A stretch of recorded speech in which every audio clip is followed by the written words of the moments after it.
All right, this is Glendora head coach Gordon Hamlow and his star sophomore Colton Gray. Colton had 28 points. Gordon, what was the final score? 74-39. So, obviously, not taking anything away from the win at all.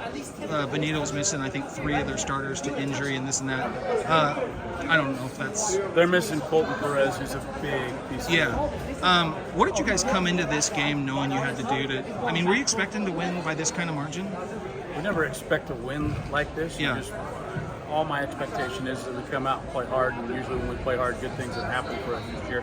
We played hard for 32 minutes, which is nice. Yeah, so Colton busted his ass from the start to the finish, really got the Glendora crowd into it, 28 points. Can you talk about his value, especially as a sophomore?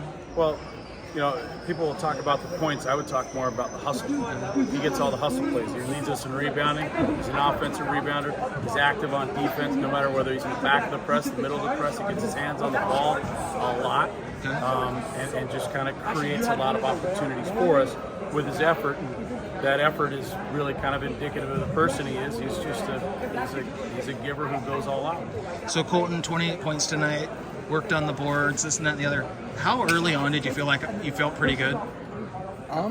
Is there a part in a basketball player's game where hey, like a pitcher, he can feel it early on, I got my stuff today?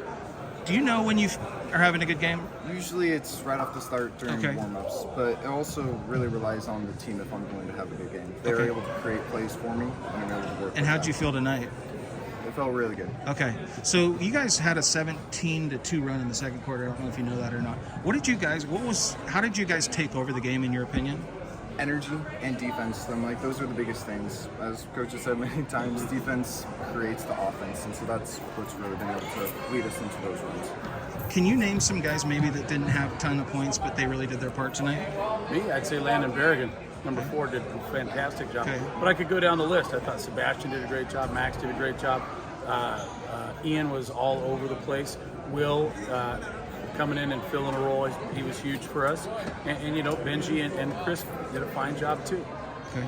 Can you name who are some guys that you feel like don't always get as much credit as they deserve? Will, I feel like he's been a big step up. Is that Walker? Yes. Will Walker, Okay. yes. The big kid subs in for. Yeah, he's been really good down there. So I know when you win by 40 or whatever, it's pretty much all good. But is there something, I'm assuming you're a student of the game as well, is there something that you guys need each week, each day getting better? Is there something you most want to see your team get better at? Turnovers, limiting turnovers, that's kind of been a big thing for the past year. I'd agree. Okay. Last question. What were you, both of you, hopefully you can say something different, what were you most proud about tonight's effort? It's just the intensity from start to finish. We got our bench guys in there and they're flying around just like our starters fly around, which is fun. Kind of the same thing, but hustle, being able to really jump ahead in the second quarter, that's really awesome. Sorry, I'll ask you one more thing. When you have that kind of a loud crowd, whether it's home or away, what does that do to you as a program? What does it do to you as a player? I mean, how much does it help to have your crowd that loud? It really builds up the energy and makes me just want to play even better through it. Do you want to say anything to your traveling crowd? So I think our crowd's phenomenal. Those guys were awesome. Okay.